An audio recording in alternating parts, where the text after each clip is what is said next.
বিশ্বকাপের উত্তেজনার মাঝে মাঠের বাইরে এক রহস্য এখন ভক্তদের কৌতূহলের কেন্দ্রবিন্দু। বিশ্বের অন্যতম সেরা ফুটবলার কিলিয়ান এমবাপ্পের হৃদয়ে কি সত্যি জায়গা করে নিয়েছেন স্প্যানিশ তারকা এস্টার এক্সপোসিতো? দুজনের কেউই মুখ খুলছেন না, কিন্তু একের পর এক একসঙ্গে দেখা যাওয়ার ঘটনা সেই গুঞ্জনকে আরও উস্কে দিচ্ছে।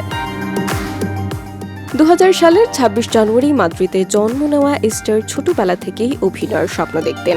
থিয়েটার দিয়ে যাত্রা শুরু করে টেলিভিশনের ছোট চরিত্রে অভিনয় করলেও তার ভাগ্য বদলে যায় 2018 সালে।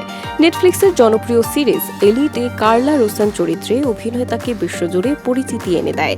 এরপর পেছনে ফিরে তাকাতে হয়নি। পরবর্তীতে তিনি অভিনয় করেন someone has to die, Veneno ও ব্যান্ডিডোস। বড় পর্দায় নিজের উপস্থিতি জানান দেন ভেনাস ও lost in the middle night ছবিতে। চলতি বছর সম্ভাবনাময় অভিনয় শিল্পী হিসেবে ইন্টারন্যাশনাল গোল্ডেন নিভস অ্যাওয়ার্ড জিতেছেন তিনি। আগামী 9 সেপ্টেম্বর মুক্তি পাবে তার নতুন ছবি ড্রোন টুগেদার। অভিনয়ের পাশাপাশি ফ্যাশন দুনিয়াতেও দারুণ জনপ্রিয় এস্টার।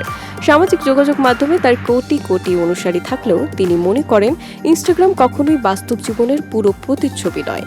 তবে এখন সবচেয়ে বেশি আলোচনায় তার ব্যক্তিজীবন। চলতি বছরের এপ্রিল মাসে প্যারিসে এমবাপ্পের সঙ্গে নৈশভোজ ও বোলিং করতে দেখা যায় তাকে। পরে ইতালির সার্ডিনিয়ায় একসঙ্গে অবকাশ যাপন এবং বিশ্বকাপ শুরুর আগে স্পেনের ইবিজায় তাদের উপস্থিতির খবর প্রকাশের পর থেকে সম্পর্কের গুঞ্জন আরও তীব্র হয়। তবুও রহস্যের জট খোলেনি। সম্পর্ক নিয়ে প্রশ্ন করা হলে এস্টার শুধু বলেন, এ বিষয়ে আমি কিছু বলবো না, তবে আমি ভালো আছি। আরও অবাক করার বিষয় হলো, যার সঙ্গে প্রেমের গুঞ্জনের সরগম বিশ্ব, সেই ফুটবল নিয়েই নাকি খুব বেশি ধারণা নেই এস্টারের। তার ভাষায় ছোটবেলায় বাসায় ফুটবল দেখার সংস্কৃতি ছিল না। এখন নতুন এই জগৎটাকে ধীরে ধীরে চিনছেন তিনি। তাহলে কি সত্যি এমবাপ্পের হাত ধরে ফুটবলের জগতে তার নতুন যাত্রা, নাকি সবই নিছক গুঞ্জন? উত্তর এখনো অধরাই।